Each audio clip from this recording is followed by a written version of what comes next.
चलिए आइए देखिए मेरे प्यारे बच्चों, आज के वीडियो आप तमाम बच्चे के लिए काफी ज्यादा खास होने वाला है। लेकर के आ चुके हैं मेरे प्यारे बच्चों आप सभी बच्चे के लिए क्लास 12th केमिस्ट्री का वो तमाम क्वेश्चन। अगर आप भी मेरे प्यारे बच्चों 2027 में फाइनल एग्जाम देने के लिए जा रहे हैं तो लेकर के आ चुके हैं मेरे प्यारे बच्चों चैप्टर नंबर 1 से लेकर के बाबू, ठीक है ना, आपका 16 तक जितना भी आपका क्वेश्चन है सभी इंपॉर्टेंट क्वेश्चन आपको इस वीडियो में बताएंगे। जरूर पूरा क्लास देख के जाएगा। देख सकते हैं बाबू क्लास 12th केमिस्ट्री यहाँ पर देख सकते हैं लिखा गया रसायन शास्त्र, कोई दिक्कत वाली बात नहीं, ठीक है। आइए शुरू करते हैं बिना समय को गंवाए। और देखिए परीक्षा हॉल में अगर बात कर दिया जाए, थोड़ा यहाँ पर आपको बताना चाहूंगा, एक मिनट, ठीक है। देखिए जरा यहाँ पर देखेंगे परीक्षा हॉल में अगर बात कर दिया जाए तो 1 से लेकर के 70 तक क्वेश्चन रहेगा। कितना? 1 से लेकर 70 तक क्वेश्चन रहेगा, जिसमें से किन्हीं 35 का ही उत्तर देना और सभी क्वेश्चन जो आपका होगा मॉडल पेपर पर आधारित होने वाला, ठीक है। तो आइए शुरू करते हैं। पहला नंबर क्वेश्चन पढ़िए वही जो मेरे प्यारे बच्चों आपके परीक्षा में यहाँ से 100% आपको आएगा, ठीक है। तो आइए जरा पहला नंबर क्वेश्चन आपके स्क्रीन पे देखिए। पहला नंबर क्वेश्चन देखिए पूछा जा रहा है, क्या ध्यान दीजिएगा, निम्नलिखित में से बेरवादार ठोस कौन है? काफी इंपोर्टेंट क्वेश्चन है, देख लीजिए 2021 के एग्जाम में पूछा गया क्वेश्चन और काफी इंपोर्टेंट क्वेश्चन है, ठीक है। अब देखेंगे मेरे प्यारे बच्चों कहता है which of the following is a colourless solid का बात किया जा रहा है। मतलब अगर देखा जाए बाबू बेरवादार का बात किया जा रहा है, ठीक है ना, बेरवादार का बात किया जा रहा है, ठीक है। तो देखेंगे बेरवादार ठोस पदार्थ का अगर एग्जांपल का अगर बात कर दिया जाए तो ये आपका क्या होगा, यहाँ पर देख सकते हैं, यहाँ पर ऑप्शन ए हो जाएगा, मतलब डायमंड हो जाएगा, ठीक है ना। डायमंड आपका क्या है, बेरवादार ठोस पदार्थ है, यही होगा भी, ठीक है ना। चलेंगे बिल्कुल, यहाँ पर देख सकते हैं पहला नंबर क्वेश्चन में आंसर क्या लगाएंगे, ऑप्शन नंबर यहाँ पर क्या होगा, ए इसका उत्तर हो जाएगा, ठीक है। चलिए अब देखिए दूसरा नंबर क्वेश्चन आपकी स्क्रीन पे देखिए प्रश्न पूछा जा रहा है क्या। अब देखिए घनाकार क्रिस्टल में ब्रेवेज दालक की संख्या कितनी होती है। अब देखेंगे घनाकार क्रिस्टल जो है, ठीक है ना, अब देखेंगे घनाकार क्रिस्टल कहता है दी नंबर ऑफ ब्रेवेज, ठीक है ना। अब देखेंगे मेरे प्यारे ध्यान दीजिएगा ब्रेवेज जालक का बात किया जा रहा है, मतलब ब्रेवेज जालक की संख्या कितनी होती है घनाकार क्रिस्टल में।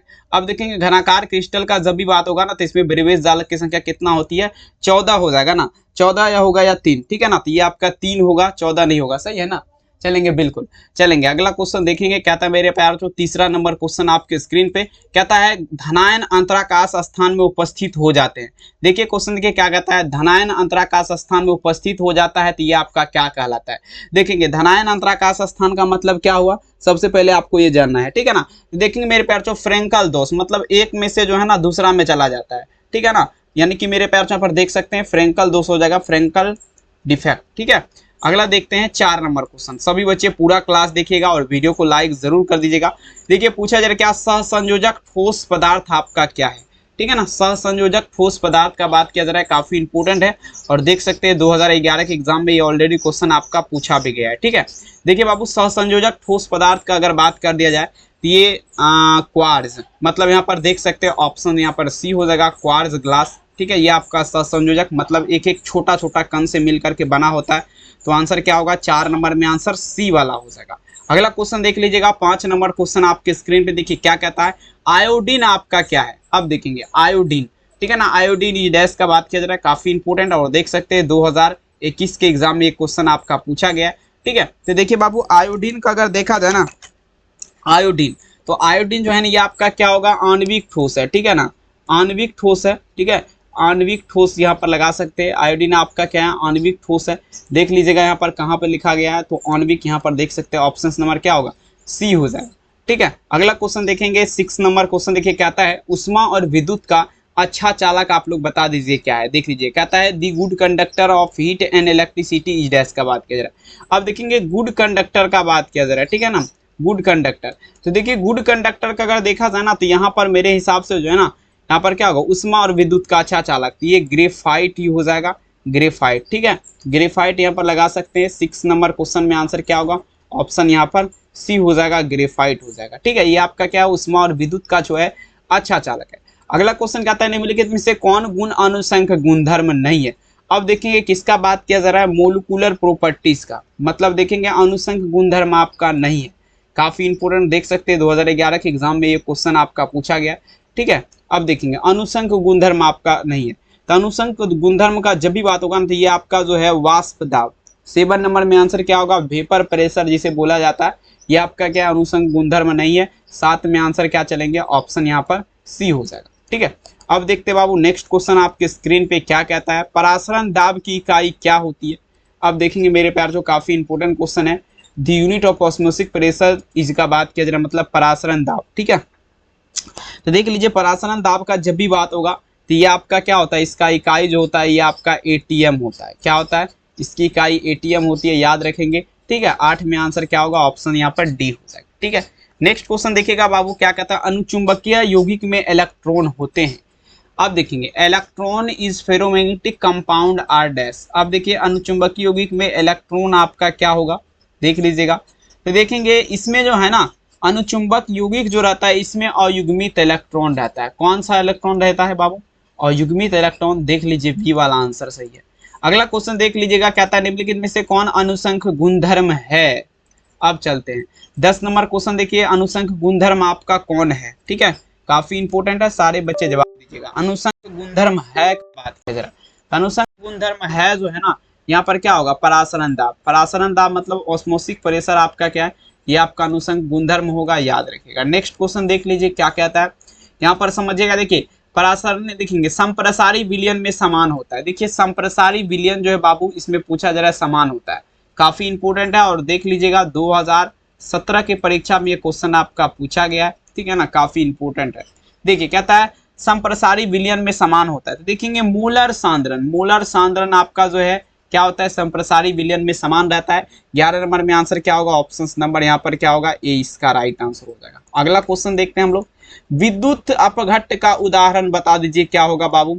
Example of electrolyte is dash का बात किया जा रहा है। देखिए काफी इंपोर्टेंट है और 2015 के एग्जाम में पूछा गया क्वेश्चन। ठीक है, अब देखिए विद्युत अपघट्ट का जब भी बात होगा तो ये आपका जो है ना NaNO3 होता है, मतलब आपका क्या हुआ, सोडियम एसीटेट। सोडियम एसीटेट आपका क्या है, तो विद्युत अपघट्ट का उदाहरण है। अगला क्वेश्चन देखिएगा, मूल लता प्रदर्शित होती है।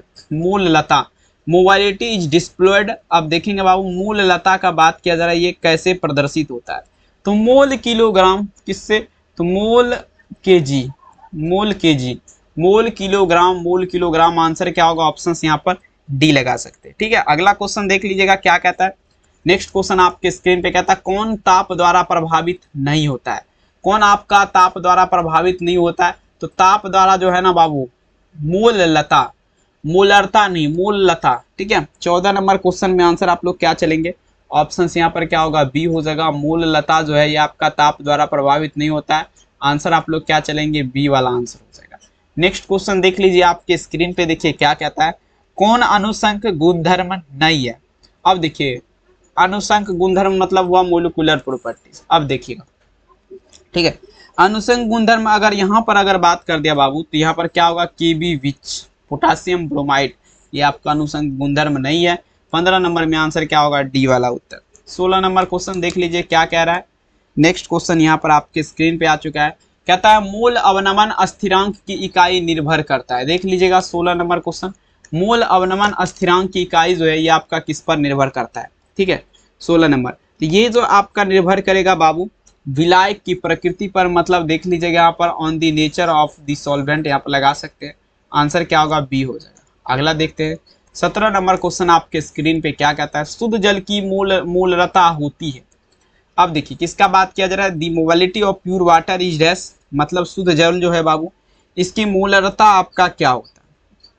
ठीक है, शुद्ध जल की मूलरता का अगर बात कर दिया जाए तो ये आपका बाबू 55 क्या होता है, 6 होता है। देख लीजिए यहाँ पर आपका लिखा गया है 55.6, आंसर क्या होगा, ऑप्शन नंबर ए। अगला क्वेश्चन देख लीजिए क्या कहता है, निम्नलिखित में से कौन अनुसंख गुणधर्म नहीं है। अब देखिएगा मोलिकुलर प्रॉपर्टीज नहीं है, तो प्रकाशीय क्रियाशीलता, प्रकाशीय क्रियाशीलता जो है बाबू ये आपका क्या है, अनुसंख गुणधर्म, ये बिल्कुल नहीं है, आप सभी को याद रखना है। ठीक है, अगला क्वेश्चन देख लीजिएगा क्या कहता है, कोलाइडी विलयन में कोलाइडी कण का आकार आपका देख लीजिए क्या होता है। ठीक है, अब समझने का प्रयास करेंगे, कोलाइडी विलयन में कोलाइडी कण का आकार पूछा जा रहा है। ठीक है, दी साइज ऑफ कोलाइडी देखेंगे पूछा जा रहा है, पार्टिकल्स इन दिस कोलाइडी सॉल्यूशन। 10 पर पावर क्या होता है, -6, और क्या होगा -10 पर पावर -9 मीटर।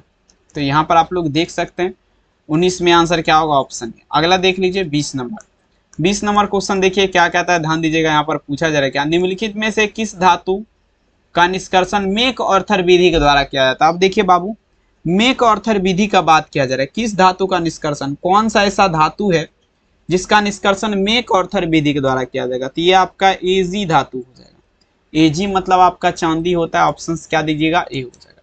नेक्स्ट क्वेश्चन देख लीजिए, कहता है किसी गैस के ठोस सतह पर अधिशोषण की मात्रा निर्भर करती है। ठीक है, गैस का ठोस सतह है बाबू, इस पर अधिशोषण की मात्रा जो है निर्भर करती है। कमेंट में जवाब दीजिएगा, ये आपका किस पर निर्भर करेगा, तो ये आपका जो है ना निर्भर जो करेगा गैस के ताप पर भी, गैस के दाब पर भी, गैस के प्रकृति पर भी। सभी उत्तर यहाँ पर सही हो जाएगा, डी वाला आंसर। अगला क्वेश्चन देख लीजिएगा, क्या कहता है, निम्नलिखित में से कौन सी धातु प्रकृति के मुक्त अवस्था में पाई जाती है। कहता है which of the following metal in found in free state nature का बात किया जा रहा है, मतलब देखा जाए कौन सा ऐसा धातु है जो प्रकृति के मुक्त, तो प्लेटिनियम बाबू हो जाएगा। प्लेटिनियम जो है ना ये प्रकृति के, ठीक है ना, मुक्त अवस्था में पाई जाती है, याद रखिएगा। 22 नंबर क्वेश्चन का आंसर क्या होगा, ऑप्शन नंबर डी। आइए जरा 23 नंबर क्वेश्चन आपके स्क्रीन पे देखिए, क्या कहता है, ठोस पदार्थ पर किसी द्रव का परिक्षेपण क्या कहलाएगा, deposition of liquid on A solid substance, ठीक है ना, इनकिल का बात किया जा रहा, मतलब देखेंगे तो ये ठोस पदार्थ पर किसी द्रव का परिक्षेपण जो कहलाएगा ये आपका जेल कहलाएगा। ठीक है, क्या कहलाएगा, जेल कहलाएगा, कोई दिक्कत नहीं होना चाहिए। 23 में आंसर क्या होगा, बी। 24 नंबर कहता है स्वर्ण संख्या सबसे कम होती है, दी गोल्ड नंबर इज लोएस्ट का बात किया जाए, मतलब देखा जाए स्वर्ण संख्या सबसे कम होती है 24 नंबर। ठीक है, तो देखेंगे स्वर्ण संख्या का जब भी बात होगा जिलेटिन का, जिलेटिन का अगर देखा जाए तो स्वर्ण संख्या जो है ये सबसे ज्यादा कम होती है, याद रखिएगा। 24 नंबर में आंसर क्या होगा, ऑप्शन ए। अगला क्वेश्चन देखिएगा, कोहरा निम्नलिखित में से किस प्रकार के कोलाइडी सिस्टम का उदाहरण है। अब देखेंगे कोहरा का बात किया जा रहा है। ठीक है, तो देखिए कोहरा जो है ना बाबू देखेंगे 25 नंबर, कोहरा का अगर देखा जाए ना द्रव का गैस में विलयन, द्रव का गैस में विलयन, कोहरा आपका किस प्रकार के कोलाइडी सिस्टम का उदाहरण है, द्रव का गैस में विलयन, याद रखिएगा। अगला क्वेश्चन देखते हैं हम लोग, निम्नलिखित में से हाइड्रोफिबिक कोलाइड बता दीजिए आपका है, कमेंट में जवाब दीजिएगा। 26 नंबर, हाइड्रोफिबिक कोलाइड आपका कौन है, तो हाइड्रोफिबिक कोलाइड जो है ना ये आपका सल्फर हो जाएगा। सल्फर आपका क्या है बाबू, ये हाइड्रोफिबिक कोलाइड है सल्फर। 26 नंबर क्वेश्चन में आंसर क्या होगा, ऑप्शन यहाँ पर डी हो जाएगा। आइए जरा 27 नंबर क्वेश्चन आपके स्क्रीन पे, रासायनिक अधिशोषण में कितने परत होती है, कमेंट में जवाब दीजिएगा। 27 नंबर क्वेश्चन कहता है how many layer are in this chemical adposition का बात किया जा रहा है। ठीक है, रासायनिक अधिशोषण में कितने परत होती है, तो ये आपका हो जाएगा बाबू एक परत हो जाएगा। कितना हो जाएगा, एक परत हो जाएगा, याद रखिएगा। ऑप्शंस क्या होगा, ए। अगला क्वेश्चन देख लीजिएगा, कहता है टिंडल प्रभाव पाया जाता है, Tyndall effect in found in dash. अब देखेंगे मेरे प्यारे बच्चों 28 नंबर क्वेश्चन, टिंडल प्रभाव, तो टिंडल प्रभाव जो है ना ये आपका किस में पाया जाएगा, ये आपका सॉल में पाया जाएगा। ठीक है, सॉल में पाया जाएगा। ठीक है, 28 नंबर क्वेश्चन आंसर क्या होगा, ऑप्शन सी। अगला देख लीजिए बाबू, नेक्स्ट क्वेश्चन देखेंगे अपन यहाँ पे 29 नंबर क्वेश्चन देखिए, क्या कहता है, निम्नलिखित में से कौन लाइफिटिक कोलाइड है। ठीक है, लाइफिटिक कोलाइड का बात किया जा रहा है, मतलब देखा जाए बाबू लाइफिटिक कोलाइड आपका कौन है, तो लाइफिटिक कोलाइड जो आपका होगा, ठीक है, लाइफिटिक कोलाइड आपका कौन होगा, तो ये आपका गोंद हो जाएगा। ठीक है, लाइफिटिक कोलाइड आपका कौन है, तो ये आपका गोंद हो जाएगा। यहाँ पर देख लीजिए 29 नंबर में क्या होगा, बी वाला हो जाएगा, गोंद। अगला क्वेश्चन देख लीजिए 30 नंबर, निम्नलिखित में से कौन गुण कोलाइडी विलयन के आवेश को स्वतंत्र है। अब देखिए कौन ऐसा गुण है जो कोलाइडी विलयन के आवेश को स्वतंत्र है, कमेंट में जवाब दीजिएगा। ठीक है, तो देखिए कोलाइडी विलयन के आवेश को जो आपका स्वतंत्र है ना, ध्यान देगा बाबू, तो ये आपका टिंडल प्रभाव ही कोलाइडी विलयन के आवेश को स्वतंत्र कर सकता है, याद रखिएगा, टिंडल इफेक्ट। 30 में आंसर क्या होगा, ऑप्शन सी। नेक्स्ट क्वेश्चन देखिएगा 31 नंबर क्वेश्चन आपके स्क्रीन पे क्या कहता है। ठीक है, निम्नलिखित में से बेरवादार ठोस कौन है, बेरवादार ठोस का बात किया जा रहा, ये आपका कौन है। ठीक है, तो देखिए बेरवादार ठोस पदार्थ का उदाहरण जो है ना ये आपका क्या होगा, हीरा, नहीं बेरवादार, रवादार ठोस पदार्थ, बेरवादार ठोस पदार्थ देखेंगे पूछा जा रहा ना 31, तो ये आपका डायमंड ही होगा, कोई बात नहीं, ऑप्शन क्या होगा, ए इसका उत्तर हो जाएगा। अगला क्वेश्चन अपन यहाँ पे चलते हैं, क्या कह रहा है, पृष्ठ पर किसी आणविक स्पीसीज केंद्रीकरण की घटना बता दीजिए, आपका क्या कहलाती है। पृष्ठ पर किसी आणविक स्पीसीज केंद्रीकरण की घटना का बात किया जा रहा है। ठीक है, ये आपका क्या कहलाएगा, चलेंगे सभी बच्चे लगाते चलेंगे। अब देखेंगे पृष्ठ पर चलेंगे, अब देखिए पृष्ठ पर किसी आणविक स्पीसीज केंद्रीकरण की घटना बता दीजिए, आपका क्या कहलाएगा। ठीक है, तो ये आपका कहलाएगा मेरे प्यार छो, ध्यान दीजिएगा, अधिशोषण की घटना। क्या कहलाएगा? अधिशोषण की घटना, याद रखिएगा, ठीक है ना, अधिशोषण की घटना। चलेंगे नेक्स्ट क्वेश्चन देख लीजिएगा मेरे प्यारे बच्चों, आपके स्क्रीन पे यहाँ पर देखिए क्या कहता है, यहाँ पर देख लीजिएगा 32 तो हो गया 33। हीलियम का मुख्य स्रोत आप लोग देख लीजिएगा, था the main source helium is gas. Helium का, ठीक है ना, मुख्य स्रोत आपका क्या है, ठीक है ना। चलेंगे तो हीलियम का मुख्य स्रोत आपका मोनाजाइट सैंड होता है। मोनाजाइट लगाएंगे, मोनाजाइट सैंड यहाँ पर देख सकते हैं, मोनाजाइट। हीलियम का मुख्य स्रोत आपका क्या होगा? मोनाजाइट, ठीक है। काफी इंपॉर्टेंट क्वेश्चन है, ठीक है। चलिए अगला क्वेश्चन देख लीजिएगा आपके स्क्रीन पे, ठीक है। प्रश्न क्या कहता है? 34 नंबर क्वेश्चन बाबू, ध्यान से देखिएगा। निम्नलिखित में से सबसे कम भास्मिक आपका क्या होगा? सबसे कम भास्मिक का अगर बात कर दिया जाए, सबसे कम भास्मिक जो है ये आपका क्या है? सबसे कम भास्मिक जो है आपका, हाँ चलिएगा, तो ये आपका हो जाएगा बाबू सबसे कम भास्मिक Na3 निकेल आयोडाइड। 34 में आंसर क्या होगा? सी। 35 नंबर क्वेश्चन देख लीजिएगा क्या कहता है? H2SO4 है। H2SO4 क्या है, ठीक है। अब देखेंगे H2SO4 का अगर देखा जाए तो ये आपका सल्फ्यूरिक अम्ल हो जाएगा, ठीक है। H2SO4 आपका क्या है? सल्फ्यूरिक अम्ल, मतलब एसिड। 32 में, 35 में आंसर क्या होगा? ऑप्शन। 36 नंबर देख लीजिएगा, कहता है नाइट्रस ऑक्साइड N2 आपका क्या है? देख लीजिएगा, ये भी काफी इंपॉर्टेंट है। 36 नंबर में चलेंगे, नाइट्रस ऑक्साइड N2 आपका क्या है? तो ये बाबू आपका क्षारीय हो जाएगा, क्षारीय बोलिए इसको, ठीक है। 36 में आंसर क्या होगा? बी। 37 नंबर क्वेश्चन अपन यहाँ पे चलते हैं। सोडियम क्लोराइड किसमें विलय है बाबू? सोडियम कहता व्हाट इज द सोडियम, ठीक है ना। क्लोराइड का बात की, अमोनियम हाइड्रोक्साइड, अमोनियम हाइड्रोक्साइड में आपका विलय है। 37 में आंसर क्या होगा? बी हो जाएगा। अगला क्वेश्चन देखिएगा, 38 नंबर क्वेश्चन आपके स्क्रीन पे क्या कहते हैं? SO2 अणु में S का परमाणु संकरण आपका क्या है, ठीक है। SO2 अणु में S का परमाणु संकरण, तो यहाँ पर देख लीजिएगा 38 नंबर क्वेश्चन। 38 में अगर देखा जाए तो इसमें परमाणु संकरण आपका क्या होगा? sp2 हो जाएगा। यहाँ पर देख लीजिए ऑप्शंस क्या होगा? बी। अगला देख लीजिएगा क्या कहता है? आर्गन किसके द्वारा खोजी गई है? आर्गन का सूत्र क्या होता है बाबू? ये आपका AR18 होता है। तो ये किसके द्वारा? रोम्से के द्वारा। किसके द्वारा? रोम्से के द्वारा, रोम्से के द्वारा खोजी गई आर्गन, याद रखेंगे। 39 में आंसर क्या होगा? रोम्से। 39 में बी आंसर। अगला देखिएगा 40 नंबर क्वेश्चन। अमोनिया को शुष्क किया जाता है, अमोनिया का सूत्र क्या होता है? NH3, ठीक है। शुष्क मतलब हो गया ठंडा, मतलब इसको ठंडा कैसे किया जाएगा, ठीक है। तो अमोनिया को जो शुष्क किया जाएगा बाबू, ये आपका जो है ना सांद्र H2SO4 के माध्यम से, सांद्र सल्फ्यूरिक अम्ल, यही होगा ना, सॉरी माफी चाहूंगा, ये नहीं होगा। CaO कैल्शियम ऑक्साइड के माध्यम से आपका अमोनिया को शुष्क किया जाता है, याद रखेंगे। 41 नंबर क्वेश्चन आपके स्क्रीन पे, निम्नलिखित में से त्रिभस्मी कौन है?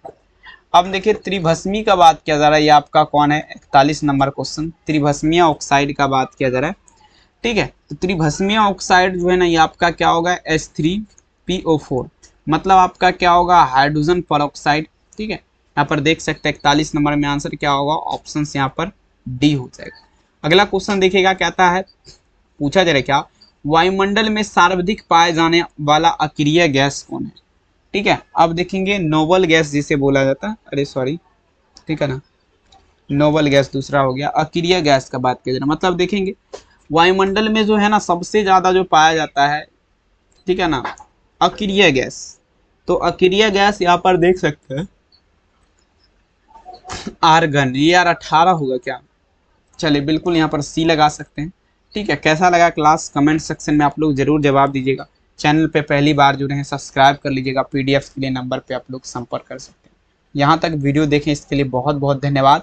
नेक्स्ट क्लास में मिलते हैं, तब तक के लिए आप सभी बच्चों को मेरा तहे दिल से धन्यवाद। Thank you.